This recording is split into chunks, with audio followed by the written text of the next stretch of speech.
Good afternoon, everybody. I'm here today on another episode of Coach's Corner. So today we have Coach. I want to give a brief introduction. Back in, I believe, '99 season going into 2000. And I was young fella. I ain't know really what I wanted to do. I reached out to Coach. I said, Coach, man, I'm thinking about coming out to Doug, man. Coach said, man, come on out, man. We could use you, man. You'll be nice with the squad, man. But I stayed on where I was at, and it is what it is. Right.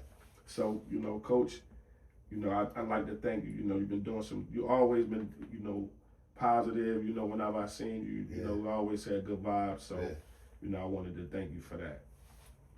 So that's kind of, basically my introduction for this coach. But, he's a Hall of Fame coach. Everybody know him around town. Everybody know him throughout the state, especially the competitors, those people that he done knocked off down in Coffield and all these other new Maryland facilities. So yeah, we got Coach here today. Coach, we want you to introduce yourself and what program you representing.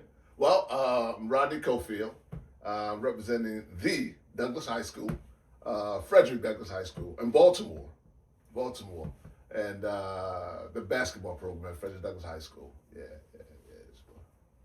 Okay, man. We thank you for being here with us today. We're blessed to have you. So yeah, we're gonna go ahead and get started. Okay. Sounds good. So, Coach, we'd like to get started with our younger days. Some of the times, before, you started getting into, this game that you love. What was one of the things that brought you, to coaching a game that you love? Yeah, George. Well, that's a good question, man. One of the things that brought me to it was my love of the game. Period. Of course, as you know, playing basketball, man, it's like a love, man. So from the time I was 12, 13 years old, playing over in Park Heights, when I grew up in Park Heights, went over to Dunbar High School. You kind of get this love for it, man. And once I went to school, I went to Dunbar, of course, from 77 through 81 or 81. I graduated. Went to college and played a little bit at Mercyhurst College in Erie, Pennsylvania. But that just wasn't enough for me, man, when I got through. So I wanted to, because I went to Dunbar and people poured into me tremendously. I had that same feeling I wanted to pour into somebody else and some young kids. So as a result of that, I want to get into coaching, man. And it's just the love of my life. And it always has been. But, you get older, things kind of move on, families and those type of things, man. So, I had to change up some things. But coaching has been a part of my life. And basketball has been a part of my life since I was 10 years old, man, and that's the same story that everybody else has probably, but I wanted to make sure that I poured into some young kids, man, so I got into it, and we had a good time with it, man. Yeah. Okay, tell us what it was like growing up, young fella, in Park Heights. It was great, man, and I remember those days, man. It's funny you asked because I was just talking to my family about it, how I used to run around, play basketball, skate, go from here, go from there, and back then, man, you could go anywhere and play basketball. So I was playing at Tawanda. We go to Cecil. We go, anywhere else across the tracks, and it was good because, in a sense, we were protected, man. As you know what I mean? When you play basketball, you play sports, you're kind of protected. People kind of look out for you, make sure you're good. And so in Park Heights, man, we was playing each other, Tawanda, all the old guys, Joe Caldwell, Daryl Wade, all of that was a Dunbar era, but Park Heights, man, we had so many people that could play, man, that it was a joy, man, to wait for the rec to open at 6 in the morning or whenever she opened the gym up. We was there waiting because that's what we had to do, that was our life, man. But and nobody messed with you, it was a really safe space. It was a safe space for everybody to be in, and that's why I really loved it, man. I didn't get in no trouble, and that's one of the reasons why, because I had something to do. Play basketball, play football, play baseball, anything that had to do with sports, I was involved in it, and I kind of helped my mother and father too, because now I wasn't, out on the street doing something crazy. Right. They knew I was playing basketball or something, Right. constructive at least. Yes, it was a good time. Okay, so you said that when you become or when you are into the sports, it gives you a certain coverage, kind of like around town. Right? Yeah, and that's what I've seen. Although I've seen that dynamic kind of shift a little bit, but when I was growing up, and I'm 63 years old, but back when I was growing up, man, it kind of protected you if you was an athlete, man. But you could do things, and be a part of things. Nobody would mess with you because they wanted you to hone that craft. They wanted you to be, especially if you're from Park Heights or you're from Cloverdale or you're from Emerson Avenue, whatever place you're rapping, they want you to do well. So they kept you close to the vest.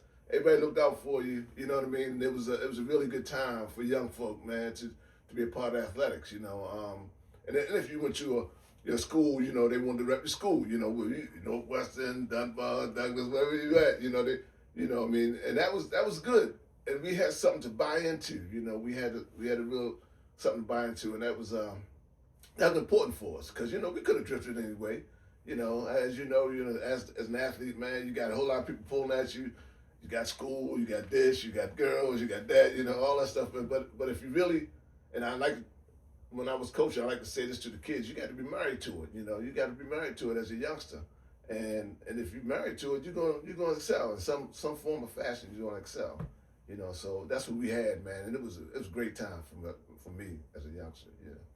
So when you first started playing, or when you was a young fella, who was one of the coaches that got you close to him and brought you? We like to say our sensei. So Yeah. Do you have a sensei? Well, I've got a few of them, man. A lot of people, man. These aren't necessarily coaches either. A gentleman by the name of Pete Thompson, next door neighbor, man, and he really turned me on because he would take me out. He was a semi-pro football player. He would take me out and see his games and play. He would take me all over there, go to Pennsylvania or North Carolina, play game. I would go. I said, I want to do this. I like this athletic thing. There was a guy by the name of Tom Huffman, man. He passed on there. He served as an athletic club. I played up there. Then of course Mr. Wade, and all kind of other folk that Ed Richardson that poured into me that I said, these gentlemen are giving me what I need to succeed, as a youngster. And it kind of carried me through my whole life. They give me little nuggets here, little nuggets there. And I was like, man, this is, I wasn't getting in no trouble. I was playing basketball. Everybody was happy with what I was doing, you know what I mean? And it kind of fueled me, So some of those gentlemen, of course, and then in my college days, my college coach, Jim Harbaugh, Coach Harbaugh, with no relation to the Harbaugh football player, but he coached me at Mercyhurst College, man, and I was like, this is important, important to young folk, and that's why it was important for me to get back, to some other kids, man, because people were really pouring into me, man, because if it wasn't for them, who knows where I'd be, man. I'm really grateful to some folk, who helped me out, man. Okay, so you said your neighbor was a semi-pro football player. Yeah. So I read that you excelled in football. I did. Okay. And that was, we all, we will come back to it, but we all would love to be able to coach at our alma mater. Yeah. So you were able to do that. Let's take us to your time at Douglas. At Douglas, it was great, man. At high school Douglas. High school Douglas, Yes, yeah. High school Dunbar. Okay, high school Douglas. Dunbar, yeah. I went to high school at Dunbar, man, and that's where I really excelled in football. That's where I really excelled in athletics, period. Okay. Because I was living in Park Heights, so to go way over to Dunbar, it was a stretch. So we moved over to Northeast Baltimore, and in ninth grade I went to Dunbar, and I made the JV team. Man, you could thought I hit the lottery for $1 million, man. So this is the Dunbar, So I was happy, man. And Ed Richardson was one of the coaches there. Coach Wade, of course, was overseeing the program, but I was so excited about the whole idea of playing at Dunbar. But then Coach said, and this is one of the things that back in the day, if you playing football, you playing basketball. You play basketball, you play football. So I was like, okay, let me get this a shot, And I'd already played at Tawanda, and I knew some football, but I was like, you thought, of course, you were smelling yourself then. You thought you was all American and everything. You can do anything you want. I can play this basketball, and I'm gonna be great at it. I'm the next, Kobe or Michael Jordan or somebody. But football was a great sport for me, man. I excelled in it. Coach Wade gave me the opportunity to throw the ball, and I think I broke a couple records down there at Dunbar. Throwing the football. They're gone now, but I had a great time, man. And the offense was such that, of course, he was a pro football player, so he opened the field up for us, man. And if you could run a catch, we're gonna get you the ball, So and then we had some good backs, and people kind of miss this though, because it's a football school now. I mean, 12, 14 state championships, but back in the day when we was in that MSA football, man, we were tough. That was good football, As you know, Northwestern and Dunbar play each other. Dunbar we played Maryville or whoever, Lake Clifton. Those were gritty games, and we didn't have the exposure and the schedule that some of these other teams had then. But we played some good football, man, and I enjoyed it, man, and I really excelled in football. As a matter of fact, I was going to play football at the college level. Morgan offered me, but I just didn't want to go through the regimen of like lifting every day, being in the gym, and the whole thing, man, was kind of different for me. But I love basketball, so I decided to go to play basketball a little bit and let the football thing go. But I really enjoyed playing football, man. Yeah, I really did. Okay. How did your time go at Dunbar as far as the success of winning? Because you're going to a big program. Yeah. Coming into Dunbar is like they known to be winners. Yep. So you got to come in there with, kind of like putting your best foot forward. We all feel like when we get on the court, we play our best. Yeah. But when you go to certain places, maybe Dunbar is like the Lakers to some people. Yeah. So it's like I got to give everything I got. Right. So when you were there, right, what was the outcome of? Let's go to the later years. You felt like you would hit $1 million once you was down the ninth grade team. Yeah. But when you got to mature a little bit, let's say in the 11th and the 12th, how did those 2 years go? Those years were fabulous, man, because we had great teams, man. We had great teams. So I learned from people like Dwayne Woods and Kevin Bush, Tally Ho, and then of course I played with Russ and David. My claim to fame. I don't know if you know this, but some people know it, they're gonna laugh, but I was in Sports Illustrated when Russ got in the lineup, so to speak. I broke my ankle. I think it was a Lake Clifton game. I think it was that Lakers tournament or whatever. But it was early in the year. So Coach said, well, I'm going to have to sit him down. I'm going to have to put Russ in. Everybody was like, well, Russ supposed to be in anyway.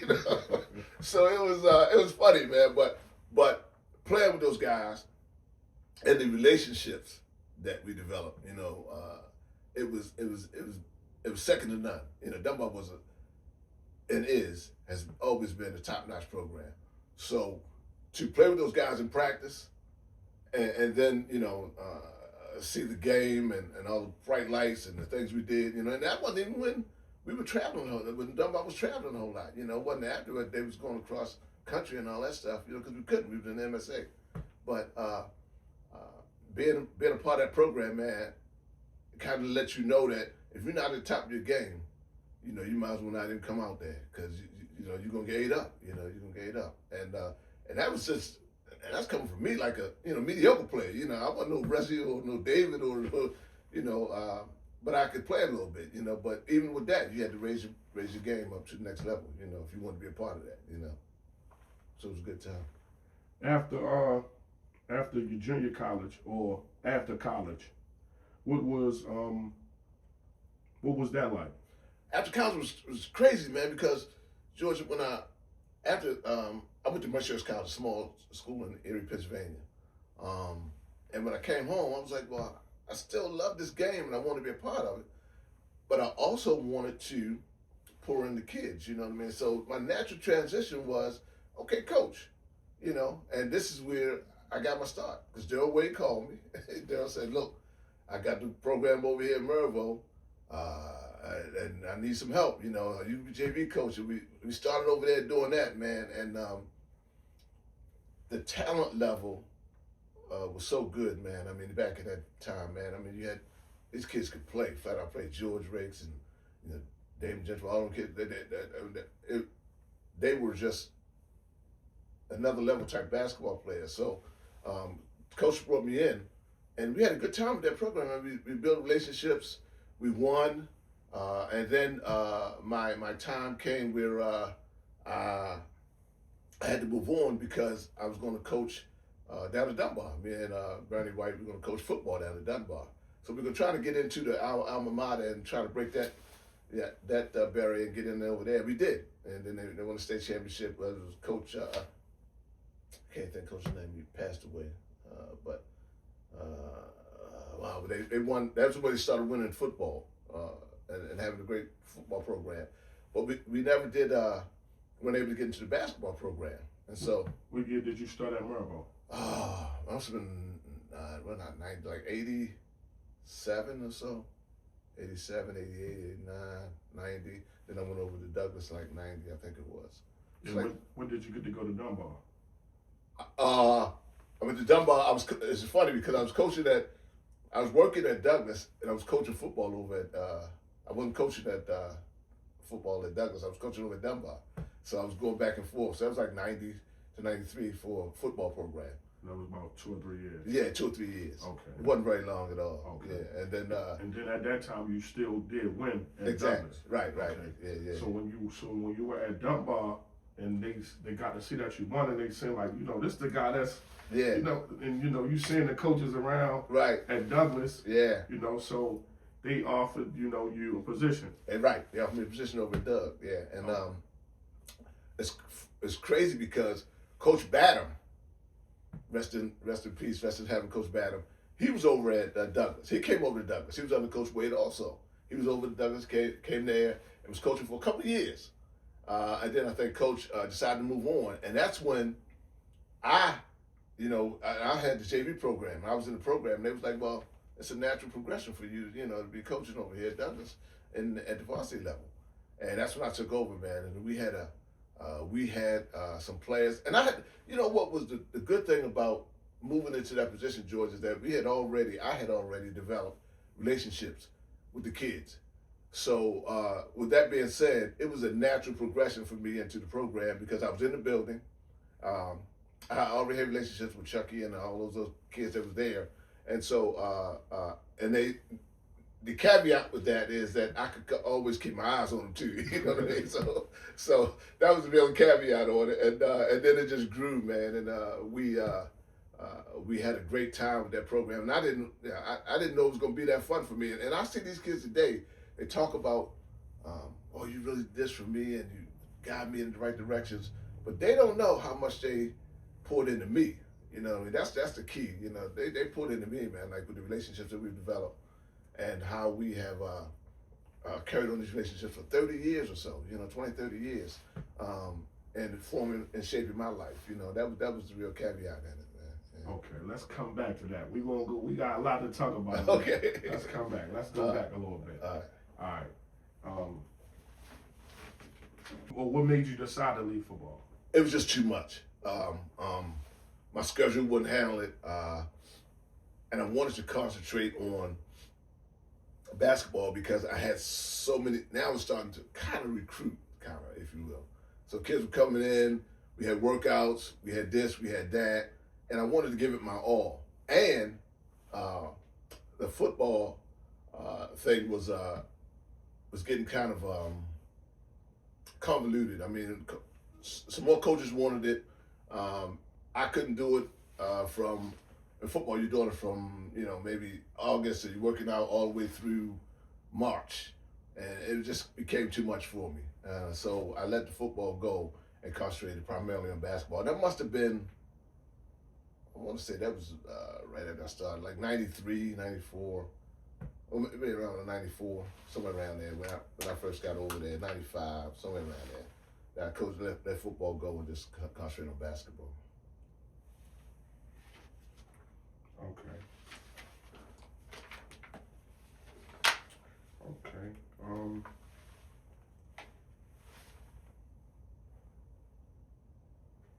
What would you say? What would you say would be your coaching style, Coach? I'm a player's coach. You know, I played the game, and I think it's a little different, George, when somebody has played the game at the level I played it at, and coaches who have not played the game, but they know X's and O's and those types of things.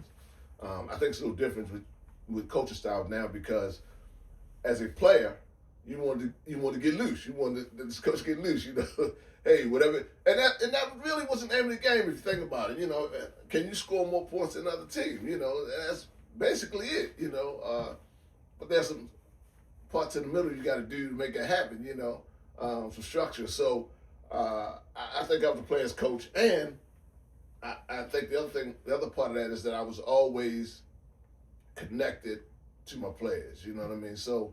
In some cases, man, coaches just coach, you know, and you do your thing or whatever it is. But in my case, man, I was connected to my players, man. I mean, my wife will tell you we had 600 kids, you know what I mean?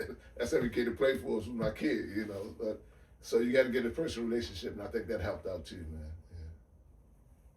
Yeah. Okay. I'm sure you had some situations with your 600 kids, right? How do you gain the trust of the players, or how did you gain the trust of the players? Well, George, what I tried to do, man, was, and I told them this every time. This is one of my speeches early in the year. Like, you got to walk the walk and talk the talk. If you see me and I'm out of pocket, I don't have a problem with you telling me, you know, Coach, will you tell me I can't do this, but you saying or doing these things, it just ain't mixing for me. You know what I mean? I need to know that if you doing it, then I'm going to follow you. And if you get that trust in a kid, and this is one thing I used to say all the time to all my kids, if I can get my kid just to run through a brick wall because I say the wall going to crack, and they believe that, you got them. You got to trust that you're giving them that right information. Of course, I'm not going to tell them that, but I got to give them the right information. So I say, okay, let's talk basketball. You know, I say, you got to get them down the floor, man. You got to run the floor to get the ball.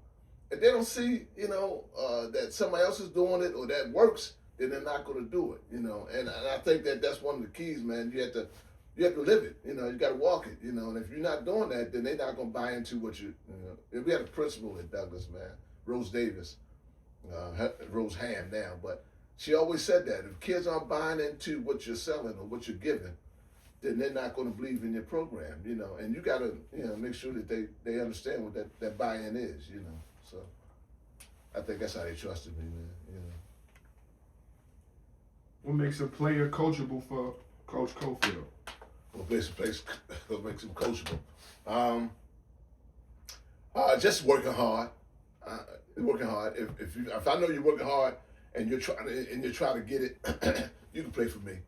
You can play for me because we all know that working hard kind of pays off, you know, most of the time. You know, if you really working hard at it, if you're showing at the gym, you staying late, you coming early, you know, you listen to what I'm saying, at least some of it anyway. Because I realize that some of them gonna go in one ear and go out the other. I get all that, you know, and some of the X's and O's may not be right sometimes, but you know, if you're really putting your heart into it, man, and you showing up early and you working hard, most days gonna pay off. And that's not only basketball. And that's why I try to convince my kids that, George, this ain't about basketball. It was about life situations.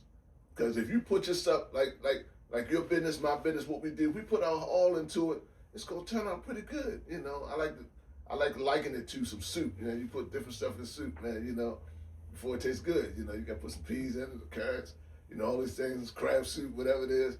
And then it ain't gonna taste right the first time, second time, third time, maybe not the 12th time even, but that 15th time, you put that last little ingredient in there, it's gonna taste good sometime, you know. So that's what we like to think, man. That's what I like to think, you know. You just keep on adding stuff to it, man, and your game will be okay. And not only your game, but your life, you know.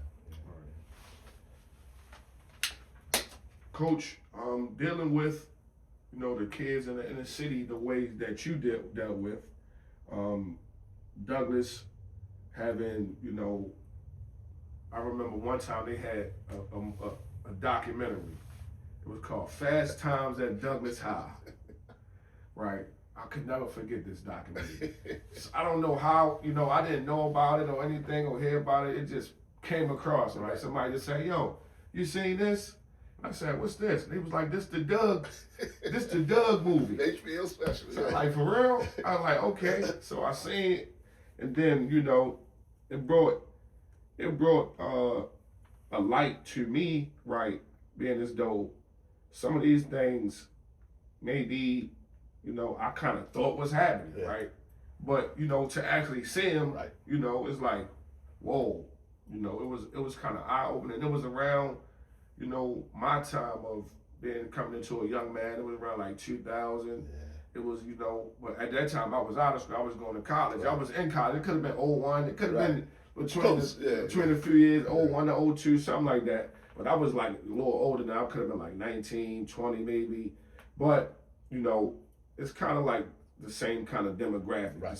Maybe the younger fella in the neighborhood, you may be a few years older than. But like I said, some of these people I know in some of these situations, but, you had to deal with some of these same children, some of these same kids. You seeing them daily, you talking to them, you mentoring them, right? And just to have to deal with that type of demographic, right? We know that they got some issues that they dealing with, personal. They dealing with some issues at home. How do you help those kids that have those crucial situations? Right. Parents, on drugs, they may not, have the best home situation. Right. Grades not right. They may be getting into a situation. They having children now while they still in school. How do you deal with those situations, Coach? That was funny, George, because I often think about that, man, is how we dealt with those kids. But one of the main things we dealt with for a kid like that, which was probably 85% of them, for the most part, was consistency, man. We were there all the time. I remember sometimes at Douglas, man, after practice, and we didn't get the floor till 7 o'clock. 6 or 7 o'clock after the girls' practice. It's 4 to 6. We go 6 to 8 or whatever. We would be there till like 10 o'clock at night, man, just to make sure, one, our kids were off the street. And the principal, like I told you before, we bought into this thing like that. If you're going to be a kid, if you're going to be a coach in this program or in our program, you're going to give it your all. You're going to be available. You're going to give these kids what they need, because when they went home, they may not have nobody there to kid whether or not they ate that night, or whether or not they had a shoe on their foot, or whether or not they could get back to school the next morning.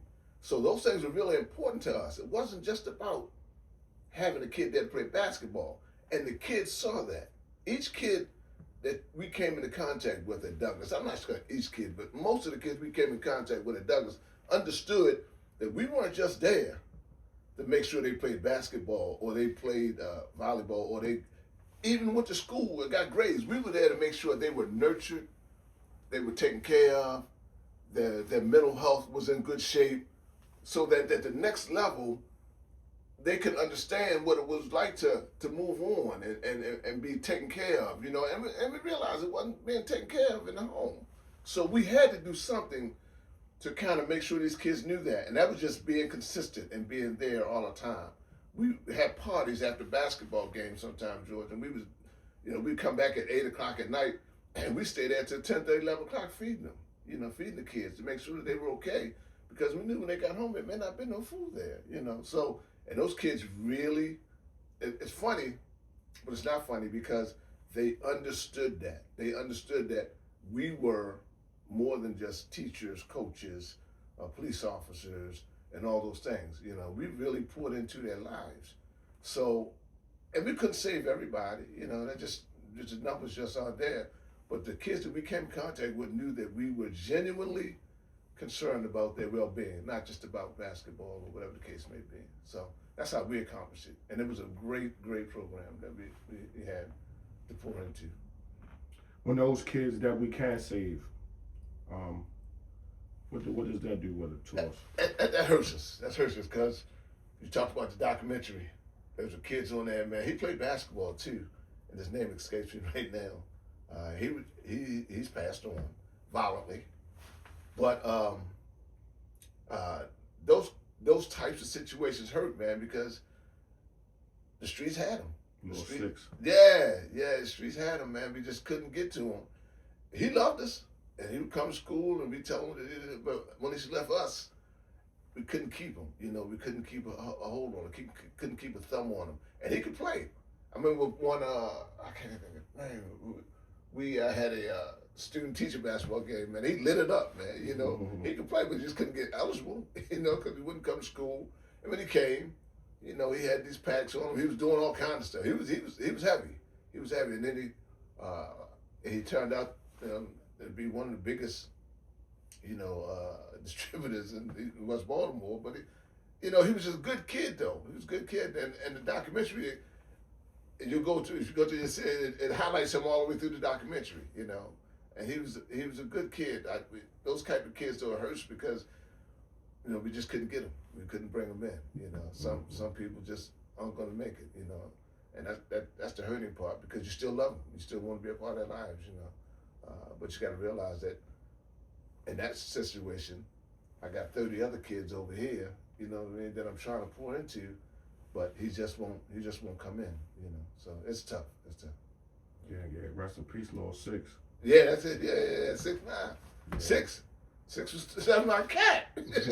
6 was my cat, man. You know, and we try and the 6 would play. You know, and when it's around us, man, it was all love. It was all love, you know. But it got, you know, and then when he left, and I think this is one of the other problems when he leaves.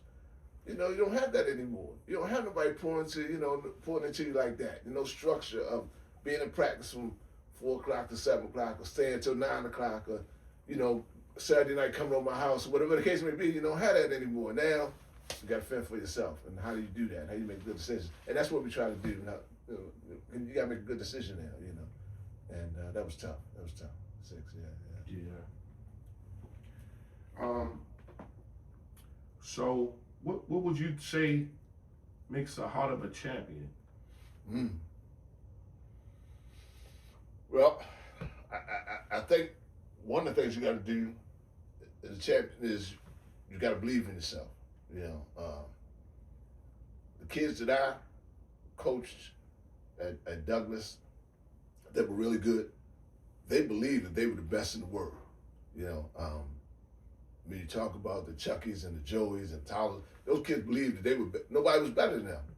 And I think that's where you start at. You know, you think that you're the best in the world. Now, I got to prove that, but I think I'm the best in the world, but I got to work hard to prove it. And also being around folk that really give you the resources to be the best, you know, at what you do, a heart of a champion. You know, I'm not gonna skip out on you, you know, and telling you that you were wrong. You know what I mean? You got to pass the ball or something like that. You know, those types of things. Making them accountable is what I'm trying to say. Making them accountable. And then they can kind of make decisions by themselves on how they're going to, you know, make the readjustments. But a champion, you know, has got to believe that they are the best.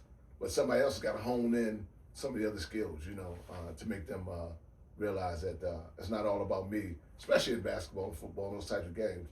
It's a team sport, you know what I mean? Because, as you know, being the best on the floor doesn't necessarily mean, you know, y'all gonna win everything. You know what I mean? That ain't the way it works. You know, I got to be able to get a ball up on the break if somebody in front of me. You know what I mean? And I know I can score the ball, but I got to be able to give it up because that's what's gonna make us, make us win. You know, so buying into that whole team concept, I think also helps make a champion out of people. Okay, your first year coaching at Douglas on the basketball. Yeah. Was that the championship? No. Okay. That was we lost to Southern. I want to say it was Southern. Okay. Yeah, Southern. So that second year. Right. The second year. Second year is when we went down Dunbar and we beat Kenny and them. Yeah. Okay. So in your second year, you came out. You know, you had a taste the first year. Yeah. You know, you had a pretty good squad. Yeah. And then, you know, you was able to get it done the second year. I was able to get the chemistry came in really well. You know, we went out. I'm telling you, Joe, we went out and looked for some folks too, man. We went out and looked for some like Lonnie. You know, we went out and looked for Lonnie, and we had Chucky in there. We got Kimi, and we brought in Tony Day. You know. So all right, let's go back real quick. All right. So you said that when you were working, you know, when you was coaching at Dunbar, that you was recruiting a little bit. Right? So you kind of was talking. So let's go through that because you can't just get the job just like that. Right. So let's go through the underworkers. What was the underworkers like? Yeah. We were. Everybody was talking. You know, some talks about it. You know, and I wanted to create what Dunbar had. You know what I mean? So I would go talk to some kids. You know, down in West Baltimore. You know, Tony Day and those cats. You know, and then I tell you what I did do, George, that was really, really successful for me. I invited everybody to my workouts. So we got the kids in there, and then once I got them in, Chucky and those cats, I could talk to them. You know, I could talk to them. You know, Lonnie came up from Carver. Tony Day came in. Tony Day was already there, but he brought some folk in, Marvin Mack, all those kids. Marvin paid too, you know. That was my cat. But we brought kids into our Carmelo would come in, you know what I mean? You know, of course we wasn't gonna get him, but he'd come play with Doug all the time, man. And that kind of gave me an avenue to talk to some kids, you know, and talk to some people. And then that first Coach Coffield put it together. Who was your top 3 recruits?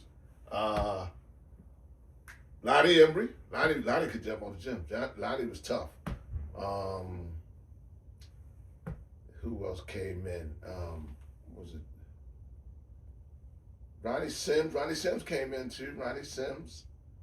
And who was my point guard? That was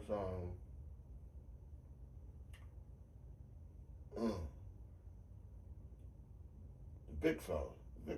No, T.R. Big T.R. Knox was there. He was a young fella. But I don't think he was there then. He wasn't there? No. That was another time. We talking about when you first got there. When you first got we had the team with Chucky and those guys. Oh, okay. It had to be Lonnie. Who's my point guard? That was. I can't think now, George. Lonnie was there.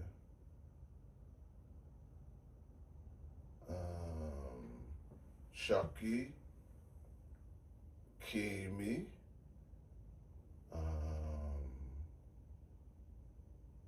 Help me out, George.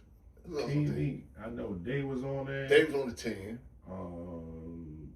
We said Marvin was on there. Yeah, Marvin was on JV. He couldn't make. Marvin was on JV. I can't think of his name, man. I got a picture of it. Yeah, I'm up there too, Coach. Yeah, I'm up there too, Coach. My memory said me mad, George. Okay. That might happen before you leave me. Don't worry about it. We're gonna get back to it. All right. All right, that team, right? Like you said, the first year we lost. The second year we went on. All right, so you went on to win the city championship. Right. What was that first city championship like? Oh man, it was amazing. It was over at Poly. And we came in ready though. We were ready. Chucky was the talk of the city. You know, points he was scoring, and we were there. And then I think it was Kenny and all of them were talking, about how Dunbar was the whole team to beat and all that. But we just wanted to. And I'm telling you what happened, Georgia. We had such a following that Westside was dependent on us. You know what I mean? So we were we couldn't come back without this thing because I had guys calling me, man, hey Cole, you ready? You know, and you know the underlying thing of this is there's more money in the stands than there was anywhere else. So Hey, man, get that check right, man. Right. I would have got coach. You know you know what I got on this game. Come on, coach. You know it was funny, man. But the West Side we was thick, man. We was deep, man. We was deep over there, and I respected that whole culture, man. Where they follow us everywhere we went, George. I don't care where we played at.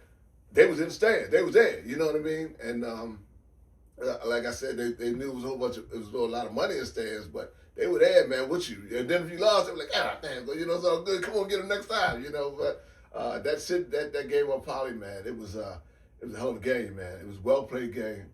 I think Smiley was coaching over there then, and was coach over there at Dunbar. I think Smiley was, and we were down for a little bit, man. Then you know Chucky sparked up, and Kimmy, we called Kimmy. This guy with 6 lives, he get hurt, you know what I mean? Go to the hospital, come back and play the next game.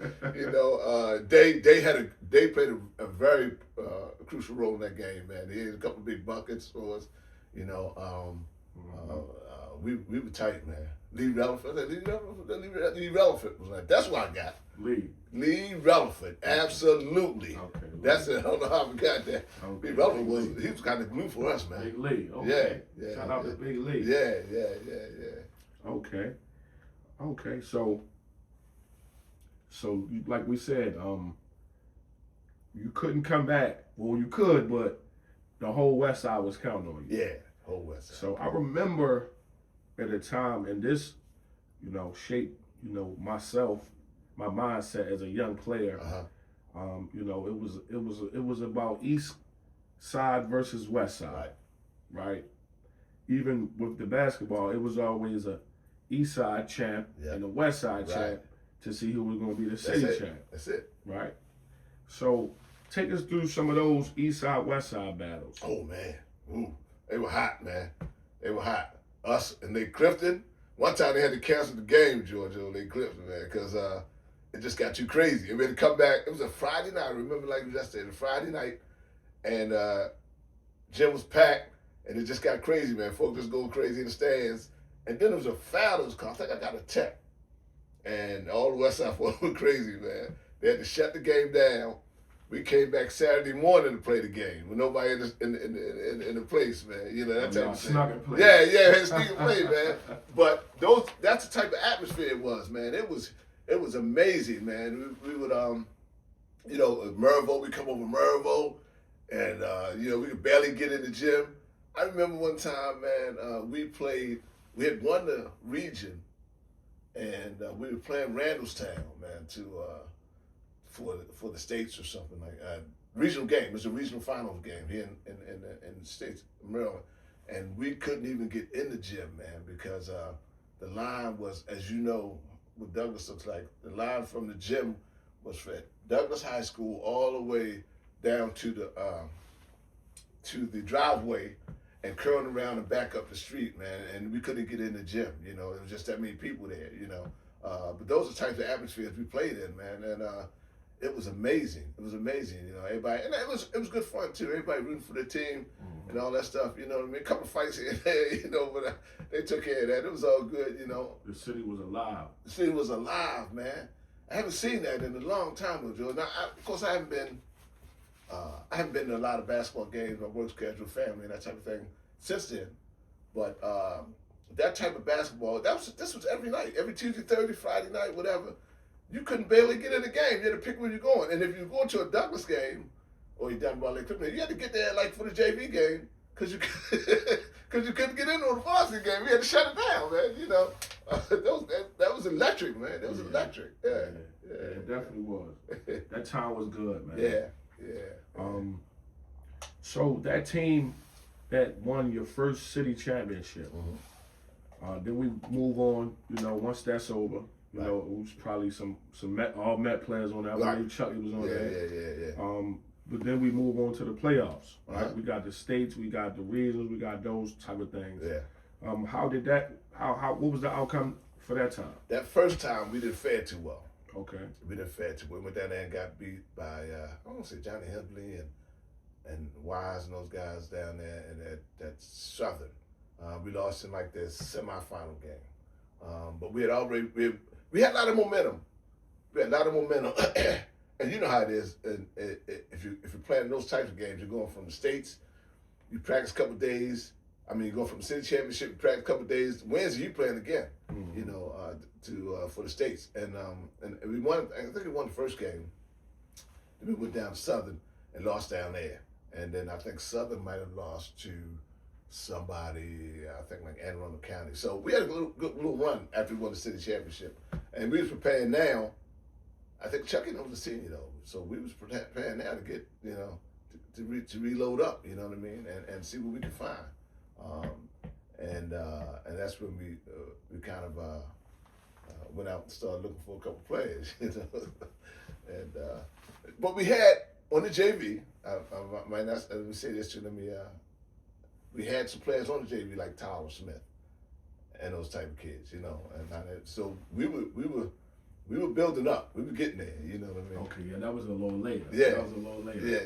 All right, so moving on. To your next championship. Yeah. So, like you said, you with the group with Keeney and Chucky and Lee and those guys, they came up short for the States. Right. Right. So we move on to, I believe, what, 01? 01. 01, something like that. Yeah, 01, 02. Yeah. So that team, you get Tyler, you get Gerald, you get Big Joey. Big Joey. You get those. You get guys, Tony right? Black. Right. Yeah. So Derek. Right. Yeah. So at this point, it's about what, 7 years, 6, 7. You won the first one in what? Probably like 99, 98, 99. 99. Okay. Yeah. So this one, what? 2004. 04. Right. Okay. So that's about 5. Yeah. 5, 6 years. Yeah, right. But in between that 5 or 6 years or whatever, still some good teams. Still some good teams. Still some competing teams. Yeah, Getting competitive. all the way to the end. Right. So, you know, when you have these times when you do have good teams, like what does it, you know, where's your mind at in those situations? Well, I'm thinking about, because, and I told the kids this too, man, all the time. The goal is to win the state championship. Always should be the goal. So we were trying to meet that expectation. We had a couple pieces missing. But we were still competitive, like you say. We were competitive. We were doing the things we needed to get done. And all around town, we would be competitive. You know, win some games here, get to state level. We just could not get over the hump, you know, until we moved on a little later on. But our thinking was, we could do this thing. With Joe Dickens, you know, Joe's there. We had I was Tion and them, all them cats, man. So we were trying to get it done, but we just didn't. Had a couple pieces that we fell short, and I was frustrated though. I was frustrated because I really wanted to take it to the next level. You know what I mean? I really wanted those guys to be successful, and they were. You know, went on to play, you know, good basketball at Delaware State. Of course, Tion had been all over the world playing basketball, and we had some. Again, the thing that I was really happy about with those teams were the relationships that we built. We built throughout that. You know, even when we fell short, we built some great relationships, and those kids went on to do good things. You know what I mean? So, and I tried to relay that to the kids. It wasn't all about basketball. Some of them just had jobs, you know, when they came out of school, and that was cool, you know, because everybody wasn't going to be no basketball player, and we only had 2 pros out of all the kids, 3 pros. So, you know, that's just the way the numbers fall. The numbers ain't gonna match like that, you know. So we had a good time. We really wanted to get to the next level. Some of them didn't, you know, in terms of winning a state championship. But you know, we had a good time playing basketball. Now that's all I wanted to do. You know, make sure they had had good structure and was ready for the next level, whatever that was. Okay. Sometimes in some situations, not all situations, sometimes you can be the best team, or sometimes you can be the best that day, right? So with the first championship, city championship with Chucky and them. Yeah. They was a pretty good team, just like Dunbar was Right. a pretty good team. Right. Was they the best team No. that day? No. That day. Okay, they was the best team. They weren't the best team, No. but that day they was the best. The best team that day. Okay. Yeah. All right. Yeah. Thank yeah. you, Coach. Yeah. That's a good point. That's a good point. Because sometimes we fell short. We weren't, and other times we were the best team that day, and we still lost. So you're right. That's a very good point. Sometimes you're just the best team that day, and depending on what day you show up or who shows up, is a good point. Who's going to be the best? Okay, so that brings me to my next point. I remember your next championship. Now I believe this team was the best team. Best team in. Let me sit up for this one. Because I think a lot of people debate that, and I think this next team that we're talking about may have been, and some people agree with me, some people don't. It was the best team in the country. In the country. Yeah. Let's talk, Coach. Yeah. Because we ain't talking. We ain't come here for no plan. Right. Let's talk, Coach. Right. You put the work in. Yeah. Some of the guys you got to bring in. Some of the guys they're gonna come in. Right. But this team, right? I remember I was a young fella. Yeah. I was in college at Right, this point. right. So we talking about it in college. I'm off in junior college. I'm in Frederick. Right. But they telling me about it. This team got to play basically the best team up in Frederick. Right. So I'm like, I'm bragging. Yeah, boy, that's my niggas. Boy, yeah, what you talking about, Baltimore City? So undefeated. Right. Let's talk about this team a little bit. Yeah. All right. How did this team get assembled, Coach? I tell you what happened, George. We, as I said, I prefaced this with the fact that I had a lot of open gyms. So we would have open gyms, throughout the year. People come in and play ball. And that would give me a chance to get to know some folk. Tyler was there. Lonnie was there. Gerald was there. So these guys were on the circuit too. And that circuit, promotes a lot of stuff. So if you go somewhere, they want to know what school you go to, where you from, so forth and so on. They was traveling. They was on the Adidas circuit, I think it was. There was some other circuits. So they would come back, and we would have open gyms, and all of a sudden people start showing up, just to play ball, whatever. Like I mentioned, Mello would come, some other folk would come. So once I got the gym, Derek was at St. Francis. Derek would come over and play. Derek would be like, "Cool, I'm thinking about rolling." I said, "Okay, well, I don't take any players from anybody. Let's talk to your parents and see what they think, so forth and so on." I think Derek might have been first. So I said, "Okay, Derek played at St. Francis. He's really got this whole thing down. With being a point guard." Mm-hmm. I said, "This is going to help because now Tyler had to do so much. Lonnie could run free." And so forth and so on. Then we had some other workouts. Tony Black came over. Dill Evans came over. Dill was like, "Cole, I want to play for you." I said, "Well, I want to do this to these coaches, I need to talk to some parents and see what their plans are." So we talked to Tony Black's parents. Tony Black, he's in. But we had already developed relationships with these kids, And so, and then the final piece, of course, was Tyler knew Joey. And Joey wasn't playing basketball at all. He was down at a school where he needed some other needs met, and so they didn't have a program.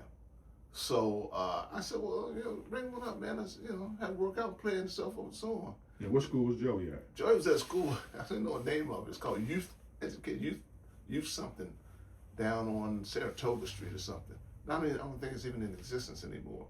But it was Youth something, and but he had some problems, and so we had to, in his program, they said that he can play basketball, So I had to go through this whole rigmarole with North Avenue where he can come to Douglas, play basketball, but that was part of his program. Right. And so, so we went down there and did all that, and Joy said, "I'm in." Meantime, Meredith down there, Southern was caught. He wanted him down there too, So, and then Joy is crazy. Joy like, "Yeah, I'm coming here," but he was going down there though. He was going outside and doing some stuff too. I was like, "Come on, man, you gotta be mine. What you gonna do?" He was flip flop. Right, George. Yeah, George. I was biting my nails like, what's gonna happen here? What's gonna happen here? But the real key was that the relationships he had with Tyler and Lonnie and Gerald, of course, and how that progressed. So with that piece coming in, man, and then we had some other folk come in, man, that were really important to the chemistry of our team, man. And we kind of got this thing together.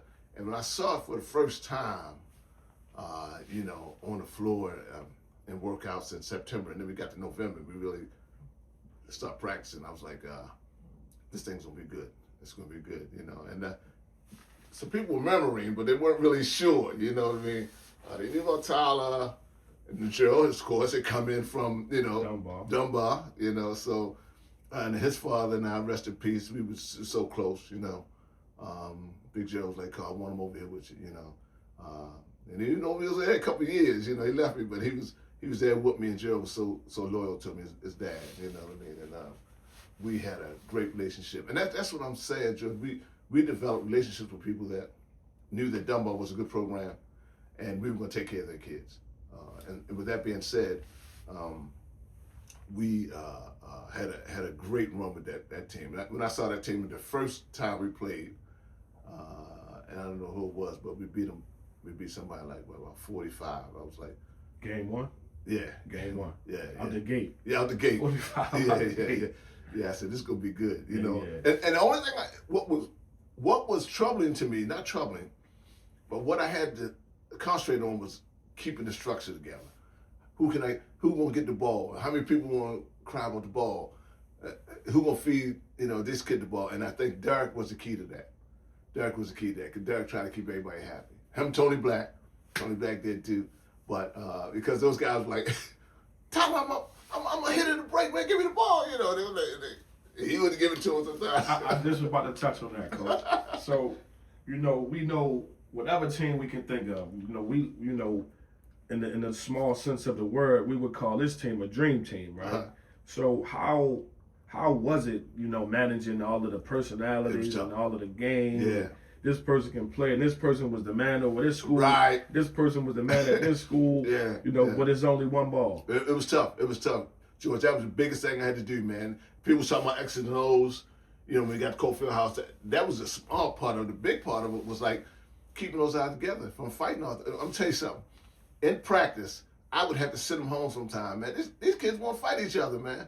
And that was the beauty of it, but it was a two-edged sword, man. It was very sharp on one side, but sharp on the other side too, because they would go at it so competitively because they wanted to be, everybody wanted to be, on top dog. Joe wasn't gonna back down. Tyler wasn't gonna back down. Joy certainly wasn't gonna back down. You know what I mean? Tony Black kind of took a back seat to all that because he was trying to keep it together. Derek would do the same thing. You know what I mean? Lonnie helped out, because he was very mild-mannered and could kind of navigate some of these things, But we had a tough time, man. And so what I did was try to keep them together a little bit more. Try to keep them engaged a little bit more, other than basketball. What do you like to do? You know what I mean? We're gonna do that this weekend. What are you doing? Come on over to the house. We're just gonna sit and chill. We ain't doing no basketball. I think once I kind of removed the basketball part of it and kind of gave everybody a sense of we just brothers, we just guys hanging out, man. We just like each other. And that's what I told them. If you don't want to see your man do well, then I don't need you. I want you gotta want to see your brother do well. You gotta want to see Tyler do well. You gotta want to see Joey do well. You gotta want to see Joe. If you don't want that, and this from 12 to 1, on the bench. If you don't want to see him do well, then you're not the person for this team. I don't need you over here. You got to want to see everybody succeed. And once I punched that in their heads a little bit more, it became relevant that we were all together, and then it became us against everybody because everybody didn't think that time that some people thought we were the best team, and other people kind of doubted us. So now we had to kind of band together and be like, no, it's us against the world. Whatever it takes, we'll get it done. Yeah. Okay, so we got to that team. With that team, we got to the city championship. Uh-huh. When we got to the city championship, Did you think, you know, it was a chance, it was going to be close? Absolutely. Or did you think it was just going to be, you know? Let me tell you what I thought as a coach. I thought we were going to get down there and get done.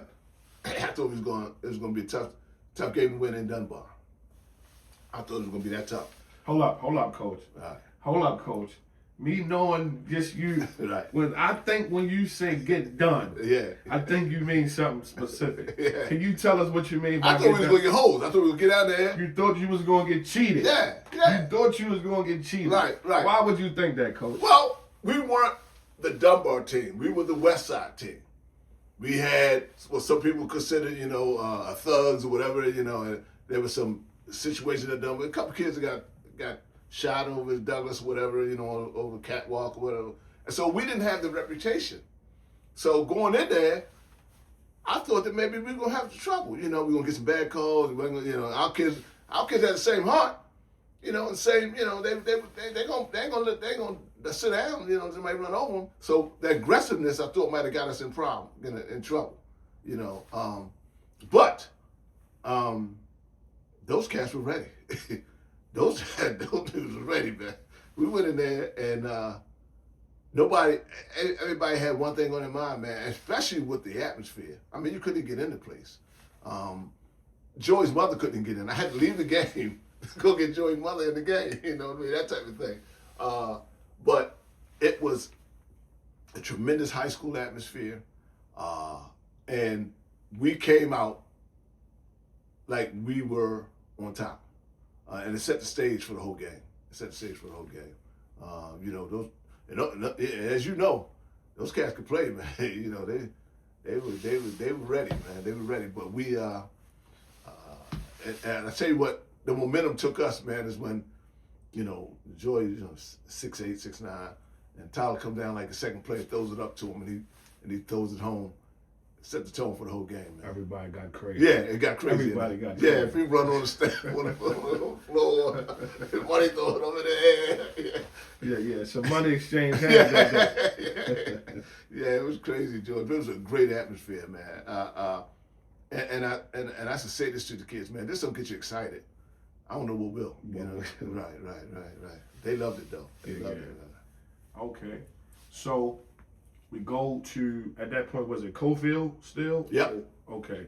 So at that point, we go down to Coffield, and... But let me tell you something else. In between there, though, when we go through the states, you know, we go to Overly, we go to Prince George's County, somewhere else, you know, and we were going, I thought the same thing was going to happen. I thought we was going to get it. I thought we was going to get it stuck up in this rug. But they were just so... The level of skill that we portrayed when we went into these places, man, was just so over the top that they couldn't do it. You know, we was winning our semifinal games, you know, we was winning them by 20, 25 points, you know. So they couldn't really put it in us like that, you know. And then we got down Coffield House in Maryland, though. That was a whole different situation. It was nip and tuck the whole time. Yeah. Okay. That game at Coffield House, you got down to the championship game. Going into that game, like, what was your mindset? Because at this point, this would be my first state championship. Right. I got not only, you know, the West Side depending on me. I got the school. Yep. I got the alumni. Yep. Take us through that. That was tough, man, because I was really nervous because Lonnie broke his ankle or something like that. So I was down Lonnie. But everybody else was healthy, and I could have swore that they was gonna get us down there. And this is a PG County team. It was Douglas, PG County. Right. Yeah. And they wanted to. They were claiming that, you know, we were the best team, and we were the best. Douglas. Right. The best Douglas. But they was also questioning behind the scenes Joey's eligibility. Okay. So, you know, there was a lot of stuff behind the scenes that was happening that they wanted to, and Gerald's, and they was questioning Gerald's too. And they was questioning a whole bunch of stuff about what we were doing and whether we were doing everything right, you know, and our T's were dotted, our T's were crossed, and our I's were dotted, you know. They really thought we were doing something underhanded, man. So I thought something was going to come down. We went to the press conferences for the states, you know, and ask about Joey all the time and, where he came from and so forth and so on. So I thought they were going to try to do something underhanded.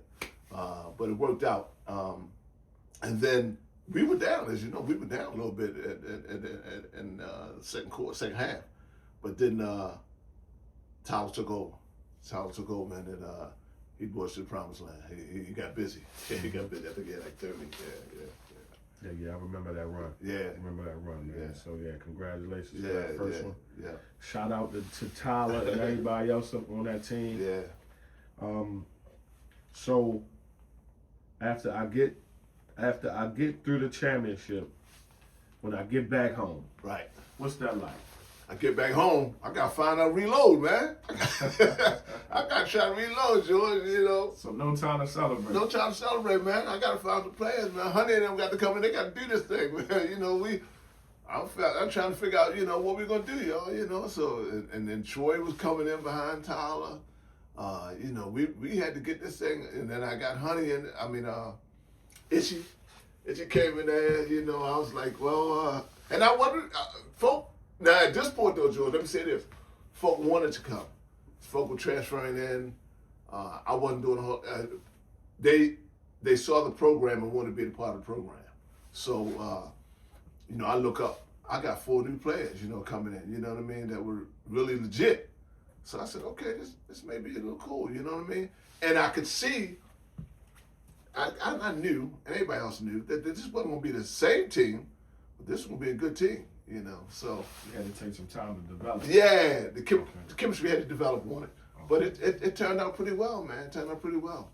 And so first year after winning the states, like you said, you ain't had no time to celebrate the toot your horn. What was that outcome the first season after that? That was tough. Because we had to grind through it. We didn't really. Excel like I wanted us to, but we had some good players, but we didn't really excel like I wanted us to. And I knew that in order for us to get back to the next level, we had to go through that. And everybody it happens. We hadn't really jumped on the recruiting like we could have or like we should have, because not supposed to do it. It wasn't supposed to happen. But we had to kind of just play with what we had, and then try to get better next year, the following year. So we had some growing to do. And the States that was tough to do, man. But that team there, it was easy. Now we got to try to figure out how to get back there. So again, it was easy because we were the best team. Right. Okay. So let's fast forward ahead. That team that you said, young babies came in and they came in or whatever. And at some point they did mature. Yeah. The puppies did grow up. Yep. Right. And like we said, about 03, 04? 03, 04. They got to the promised land. Yeah. That time when you had that group, we talking about Troy now, Itchy. Yeah. How did you prepare differently for that team, being as though, it was a little different? It's a little different. Yeah, that's a good point. That preparation was all grind. We had to keep going. It was a lot of repetition in that. Like we would do things over and over and over again. As to the other team, they had it. They was done. The skill level was a little different. But with Itchy and them, because everybody, we had to bring everybody along, to meet us where we were. But we had to do little things a little different. We had to do repetition. We had to get it in work. And this one meant a little bit more to me too, because we had to grind a little bit more. So I had to do some coaching.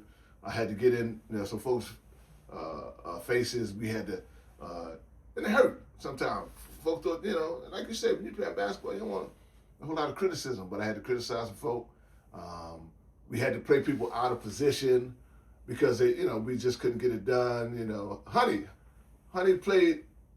This boy went to Georgetown, like 6'7" in the championship game. But Honey played that boy in this box and won. like nobody ever played him. You know, Honey was in his face the whole time. You know what I mean? Troy, you know, we had to get him settled down. You know, get him the way he needed to be. You know, to give us the best that he could. You know, we were challenged. Troy became a good player in a few years that I've seen him at Douglas. Yeah. We kind of honed him in his skills, you know, and great athlete. We just had to hone him in and try to get him, you know, to again believe in the system and the program, man. But that was a different team. But that team was, man, they were dogs. They were dogs, man. You know, they wouldn't let nobody run over and say, hey, this cat. They were talking about this cat, man, like he was guys get the basketball. Honey said, well, I got him. I said, that's all I needed to hear, man. Honey took his cat, man. I think he scored like 14 points, but he was all everything. You know, he was like 14th player in the country or something like that, and so we handled that. That was a good run, and we didn't win every game. You know, we lost down the stretch because you know we were coming up on Dunbar's record with the I think 46-0 or something like 26-0, 46-0.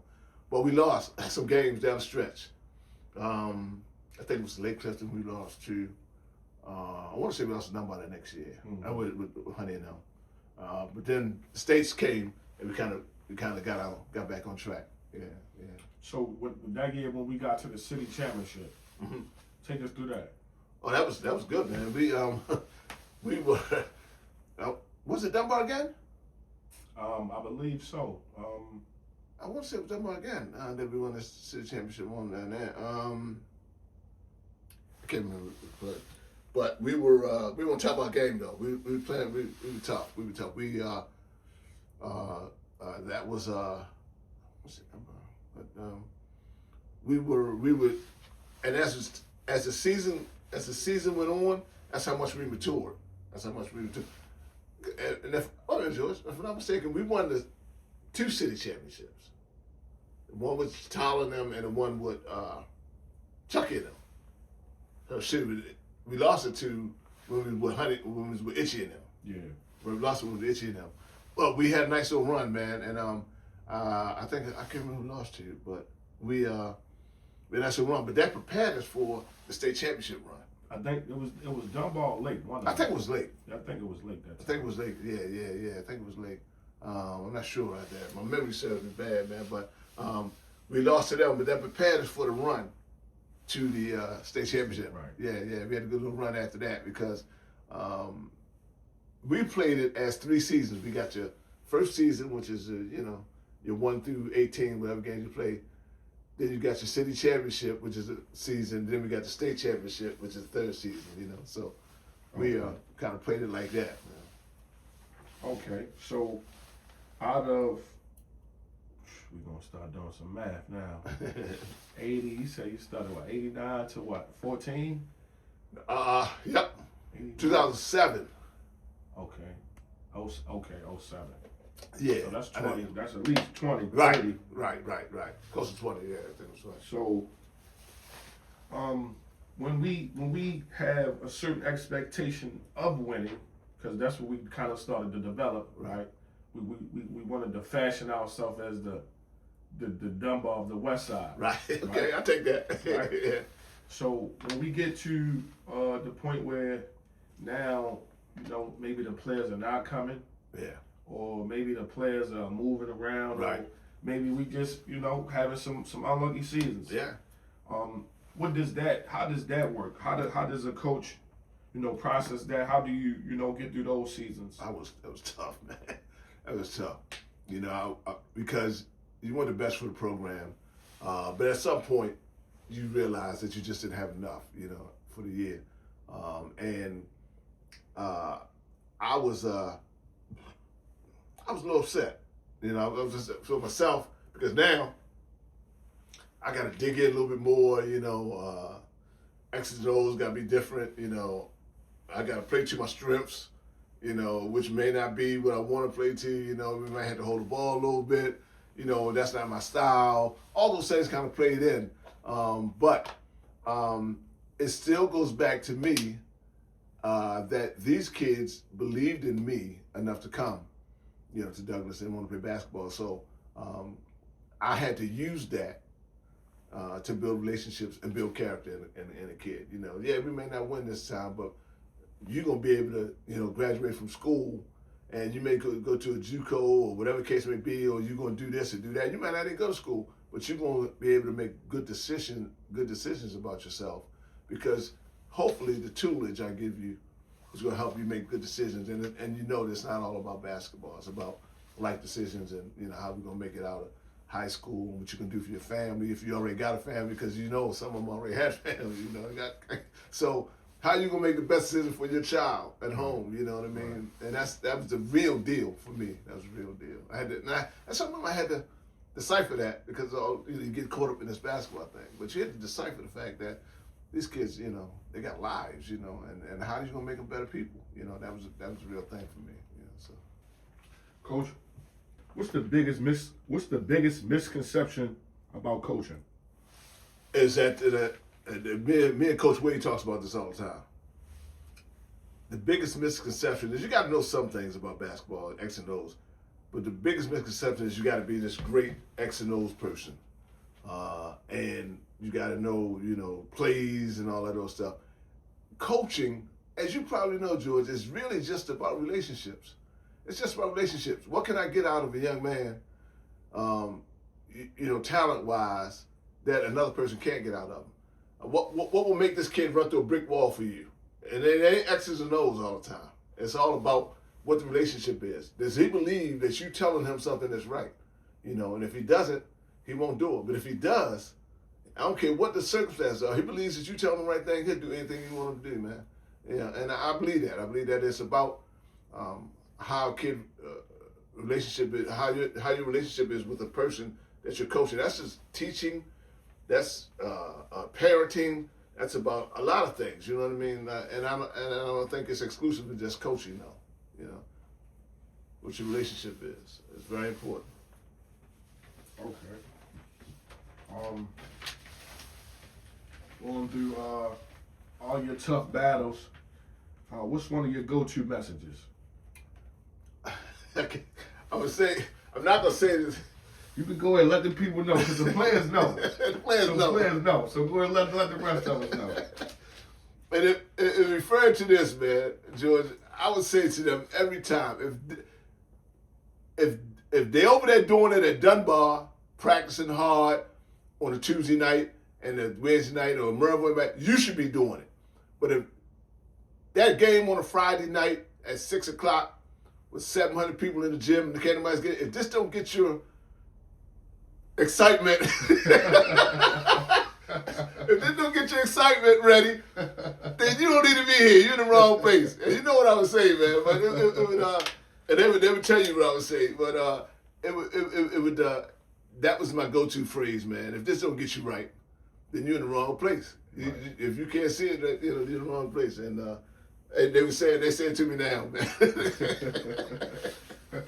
If this don't get you right, that's what we're gonna go to, man. Oh man, long time message from Coffield, man. Yeah. Let me say this too, man. I appreciate what you're doing, because I have talked to a lot of coaches, man, and it just seemed like, I don't know necessarily want to say the skill level, but some things are going awry with city basketball. Not like when you played, and this is a different type of basketball now, man. So for you to reiterate and bring out what happens back in the day, and even what's happening now with some of the good, some of the real good programs, Davidson's, the Lake Cliftons, and Dunbar, those type of things. It's really important, man, because folks don't really know, how good it was back in the day, what the basketball looked like, how it was so parallel, competitive, back in the day, man, and it's really important. So I want to thank you, because it's important for young players to see what the legacy was like, how I really got to this, and where they are, like Omar. Omar would shoot the ball, man. I say this because I'm bringing up another point, but he would shoot the ball. He would leave my practice and go down to the gym on Drew Hill, Drew. to YMCA and play money games. You know what I mean? That's the type of commitment he had to the game, and that's what I'm saying. These kids these days, I don't know if they got that same commitment, man. It's a little different. It's a little different type of basketball. You know, they're gonna go play some K2, you know, on the basketball 2K. thing. 2K, yeah. That's it, you know. Not K. Don't play the K2. No. I'm sorry. Hey, kids, stay away Right, from right, K2. right. Please. I'm sorry. Please. All right, Coach. 30 years, man. 30 years, 30 plus. Over 600 kids. You know, some, you know, professionals, some professional at their job. Right. You know, fathers. Right. Leaders. What would you say? Out of the compilation of moments, what would you say was the proudest moment? That's a good one, George. Probably the proudest moment in my coaching career was the first championship, man. That kind of brought things home for me. When we got back to school, we didn't leave till like 2 a.m, man, you know, just hanging out. We had a party, but it brought things home for me about what it was really all about for me, you know. When I started coaching over at Douglas, it brought everything home. The relationships, the ups, the downs, the deaths, all those things kind of brought that home to me, man. It was a surreal moment that we could have a program over in West Baltimore, which they thought was, you know, was a bunch of thugs and folks. Subpar. Right, subpar, you know, not really educational, all those things, to reach to the city championship, you know. And these were kids that came right from the area of West Baltimore, you know what I mean? Right. So, you know, that kind of really threw me up, because these are the same kids that went to school across town. So don't tell me that these kids aren't as good as, or aren't as intelligent as, or whatever the as they wanted to put, you know what I mean? These were the same kids, and these kids made it happen. They made it happen, and they were educated, they were loyal, they were energetic, they were intelligent, you know, all those same things, adjectives that we just described for other folk. That's what it was there. And so we that was probably one of my proudest moments coaching that first championship at Douglas. Equally the same, we got our proud moments. 30 years, I'm sure we had some not so proud moments. Yeah. So if you could, you know, tap into that, just give us a real deep insight on your not so proudest moment. Yeah. My not so proudest moments are just some of the things I just described, man. We lost some kids. And I don't know if it's because I couldn't reach them, or that just because of the nature of the culture that we're dealing with, man. But the fact that I couldn't rapture all the kids up and get them to buy into this thing was something that really haunts me sometimes. You know what I mean? I wonder if I could have did a little better with honing them in, keeping them busy. Rico was my man. You know, Rico passed away, man. Yeah, he just got lost in this thing, you know. But those types of kids, man, they were close to me. You know what I mean? So it hurts when we had lost some kids and we really couldn't. You know, some kids got violently killed, man. You know, and I don't know if it's a culture or something that I did wrong. You know, that we couldn't keep these kids engaged enough to make it through, to see their kids grow up and all that stuff, you know. That's what really bothers me, man. And I don't know, you know, if it should, but I think about it often, you know, about how some of the kids that didn't make it, and I had some say in it, you know what I mean? Whether I know it necessarily wasn't my fault, but I kind of take some. I try to take it to bed with me sometimes, you know. The kids we lost, and then the ones that didn't make it through, you know. So rest in peace to Reeks, man. Yeah. What's the one game you wish you could get back? you put that guy in the game, you knew he wasn't going to you knew he was going to miss that free throw. I'll You tell knew you he what was going to turn it over, and you knew, Yeah. man. But you just had to go. You know, you had to give him the confidence. You had what's that game, Coach? But you said this, though, George, earlier. How they stuck it up in me. And the game that I really hate so much that they really got me in, man, was out Randallstown when we lost to them out there to go to the state championship, man. They gave Troy a fifth foul. With Stooks and those guys? Yep. They gave Troy a fifth foul. We was getting ready to go crazy in there. Yeah, HBO was in there. Yeah, I remember that. Yeah, I was down in the locker room cussing and stuff. I got in trouble, man. But they got us out there. They know they got us to this day. And that's the one I wanted I could get back, man, because I might have kept him out a little bit longer. I don't know, before he got back in. Because he really sparked us at the end, man, to get us to the 1 point game, man. But they fouled him out.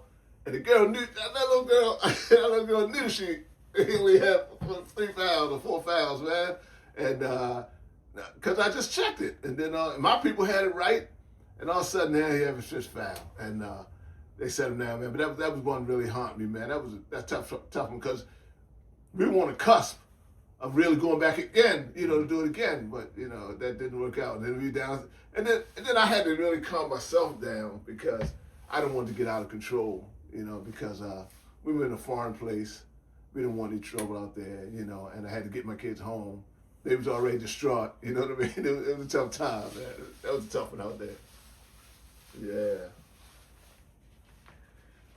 Which, out of all of the seasons, what season would you say was a turnaround season? That this season something snapped, something changed, you knew that you had to go, in a different direction, whether it be philosophy, whether it be, maybe your personnel, style, or whatever. Yep.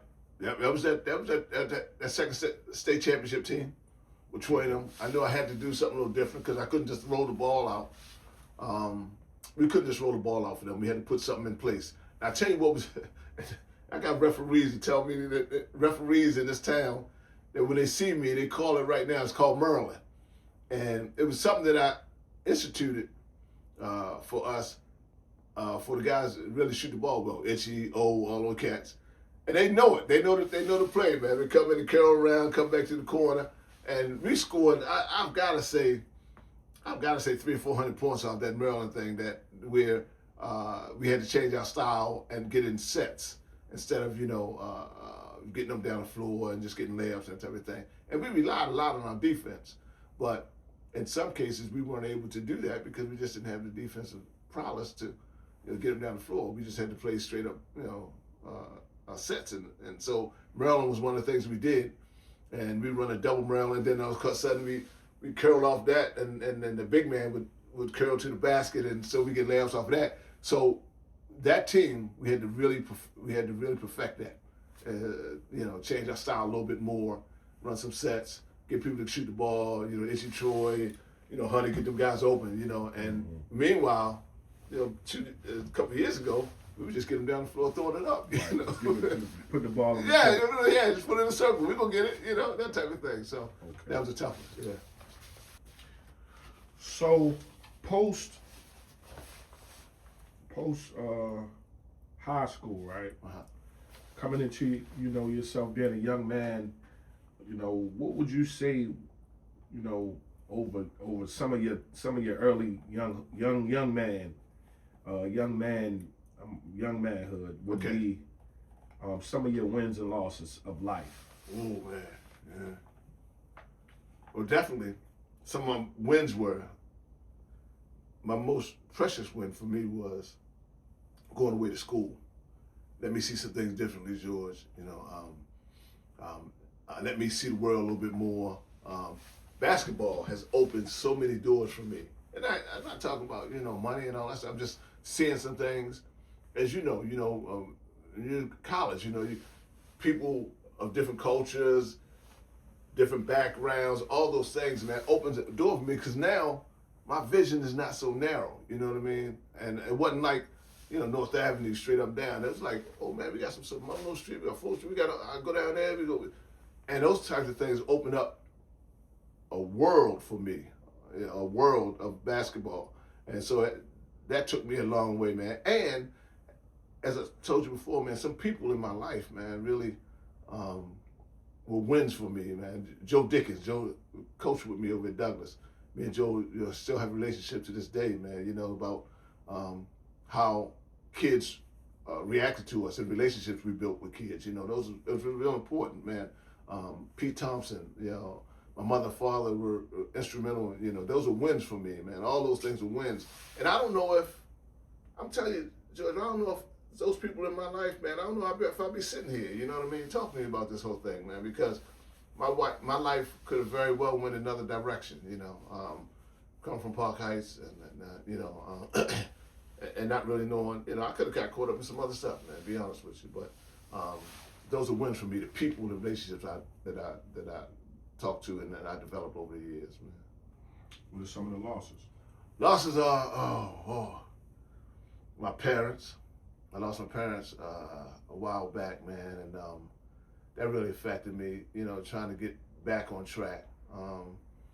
My family is not a loss, but a win. My wife and family, man, have been so instrumental. But like I said, the losses of people that are close to me were very, it took a toll on me. It took a toll on me. And that's one of the reasons why I stopped coaching, man, is my health. And I'm very transparent about this, but I had cancer in 2016. But I'm almost sure that it was developed, with that rigorous schedule that I had. I'm in the place at 7, not leaving till 9 at night. All those types of things for like 17 years, man. And I think that kind of took a toll on me.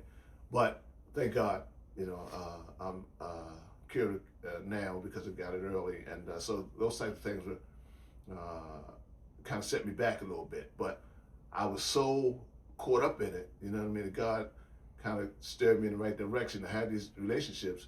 But then He had this, I had to pull back from it a little bit, man, and kind of take things a little bit differently, But that wasn't a loss, but it was a learning lesson for me, you know what I mean? And but basketball, man, it took me a long way, man. I was so grateful for what it's done in my life, man. Okay.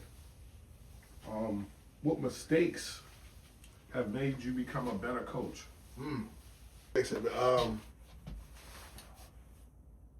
Just the trial and error of it, man, because a lot of stuff didn't work, as you know, like with that Tyler team, I could throw the ball out and let it go, and I realized at early in my my next season that I couldn't do that,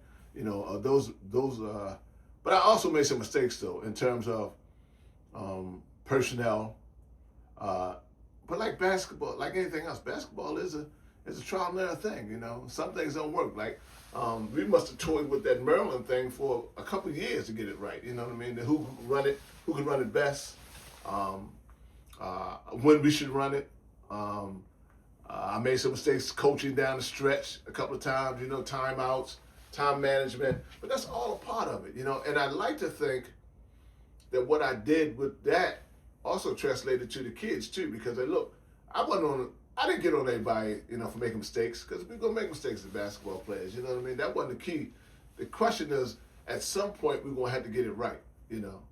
So you're gonna do this 18 times in the wrong way? No, that can't be. That can't be so. If we're gonna get it right, you got to do it like 2 or 3 times. Then you got to get it right. Next, if not, I got to move on. Somebody else is gonna get it right. And I wanted the kids to understand that. So the same thing with basketball coaches, man. We all get it wrong sometimes. You know what I mean? Personnel, practicing, whatever the case it may be, But the key is how long are you gonna get it wrong, maybe before you get it right, And that was really key for me, And like I told the kids, man, my first speech every year, my first speech was, don't worry about this basketball thing, because it ain't going, this ain't what we're here for. I'm here to make you a better man, a better young man, and a better person, And along the way, we're gonna make some mistakes, but do you keep making that same mistake? Because if you do, you're gonna end up, in jail or dead somewhere, And in some cases, that happened, But some cases, I like to think that most of the cases they got it right sometimes, and I got it right as a coach, So. All right, Coach. You had a lot of battles, Coach. You had a lot of battles in your time, right? Yeah. So we got a segment that we call I would do anything to beat these SOBs. All right? All right. So it's that moment of truth time, Coach. I got you. We got this one team, mainly, mostly most of us, we got this one team. Uh-huh. Sometimes they tough. Yeah. They got this going on or that going on, whatever the case may be. But this the one group. Right. I can't stand these SOBs, right? And I would do anything to beat them. All right. All right. I want you to look at the camera. You can point at the camera and let them know, man. I would do anything to beat these SOBs, and then you let us know who those SOBs are. Oh my God! All right, let me take. I would do anything to beat the SOBs, which would be Mervo, because that's what Daryl Wade was. Me and Daryl like this, but I would be anything to beat them because we have conversations, and this would get heated, what I mean? About this and that, and we'd always go out to dinner or, have a Coke or something about it afterwards, but I couldn't let her beat me. I didn't want her to beat me, and he beat me sometimes, I beat him sometimes, and we'd always support each other, but that son of a gun, whenever I played him, I wanted to beat him. I wanted to beat Tree all the time. I wanted to beat Tree all the time. Tree always had a great program, you know what I mean? And he does such a great job over there. And I wanted to beat him all the time, because I just thought it was an East Side, West Side thing, you know what I mean? I didn't want to go over there and lose to nobody from the East Side, And those guys, man, it was Mervo and Dunbar. And Dunbar because that's where I came from. And I wanted to kind of represent not only myself coming from Dunbar, but I wanted to beat them because they was considered the best at a lot of times. You know what I mean? And if you can't beat the best, then you're not the best. Right. So that was one of my thinkings. You know what I mean? But so who we got? Let's go at it. I would do anything to beat. I do anything to beat Mervo. With Daryl, I'd do anything to beat Lake, and I'd do anything to beat Dunbar. All right, appreciate it. Yeah. Coach, before it's all said and done, or after it's all said and done, whichever one it may be, right? We're gonna give you your flowers here, but what would you want your legacy to be? My legacy would, George, and that this is really simple for me. My legacy for coaching would be that I helped some kids through life situations. And I know we talk about basketball as a conduit to get them through that, but it's really, for me, it was about life situations because, as I told you at the beginning of the segment, folk poured into me tremendously, man, so I didn't make the wrong decisions. And so all I want my legacy to be from coaching is that I poured into people, we had good relationships, and that they were better because they met me. That's real simple, and that comes from for me, it comes from a biblical standpoint, you know what I mean? Because I believe God put me here to do that. I believe God put me here to pour into young people, and that's what I do to serve. That's my servitude to God, is to make sure that people have, one, good information, the right information, and that two, they are able to make good decisions because you poured into them. So that's what it's about for me, man. And people will say this about me, man, that coaching basketball and working with young people has always been my ministry. And it has, because I think God put me here to do that exact thing, work with people, because people poured into me as a youngster. And I don't think people realize how, when they poured into me, it was godly. It was very godly for me. And so I'm trying to do the same thing, man. Just my legacy would be that this ministry that I have, which is really a ministry for young people, that I poured into them and gave them good decisions. The decisions that God would want me to have them remember, something about me. Okay. I asked the coach this, one of the older coaches. Right. He couldn't, so right. I don't know if you could. If you can, you had a lot of players in your time. Right. Oh. Give us your top 5 players all time all-time, you got, you know, we only was coaching that, Douglas basketball? Yeah. So what's my all-time top 5 Douglas coach Coffield team? I'm going to do this. It's got to be Joey, Gerald Tyler. Oh, I got to go with Itchy. So let's say that again. We got Gerald. Yep. I got Joey. Yeah. You said Gerald and Tyler. Yeah. Oh, and Itchy. Yeah. Okay.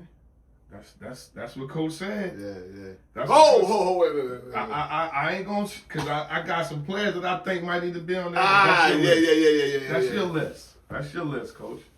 Well, no, George, I got to retract that. Let's shuffle the cards again, real quick. I got to retract Go that. and shuffle the deck again, real quick. Yeah. I got to go Joey, Tyler, Gerald, Chucky, and O. That's what I got. That sounds a little better. Yeah. A little better. Yeah. I got. Now, is that your final? That's my final answer. That's your final. Okay. That's my final answer. Okay. Yeah, So out of that collection, who will we say my top guy that I got that came in there and did the best for me, or whatever, however we want to put it. My top Douglas player will be who? We got the top 5. So out of the top, now you're the top person. top 1, top Doug. Who the top Doug, man? I got the ball. End of the game. I got one person to give it to. I got Gerald. I got Tyler. Killing me, Joe. I got O. Wow. And I got Chucky. I'm gonna go on the line. I'm going on the line and say, because we've been in before with this. I'm gonna say Chucky. Okay. Yeah, I'm gonna go out on a limb now. I'm gonna say Chucky. Okay. All right. That ain't a bad selection. That ain't a bad selection. All these guys, I mean, that we just said, I believe they was all met. Yeah. At least, so they was the top Dugs at that time. Yeah. We salute those guys. We salute in the honorable mention Itchy. Yeah. We salute honorable mention Itchy. We got Joey. Yeah. We got Chucky. We got rest in peace Gerald. And we got Tyler. Yeah. Yeah. So we salute those guys. Man. Salute those guys. Yeah. I know you're gonna call me later on. Yeah. I'll be in trouble. Yeah, man. All right. All right, so let's shit me out after this, Coach.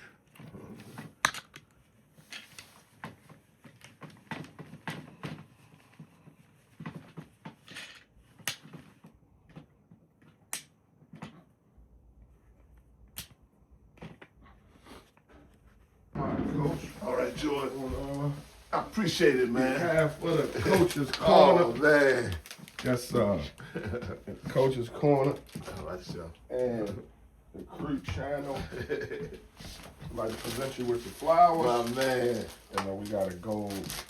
This one for you. Oh, nice, man. I appreciate it, George. Thanks, man. Yes, sir. I appreciate you so much, man, and all you do, man. Yes, sir.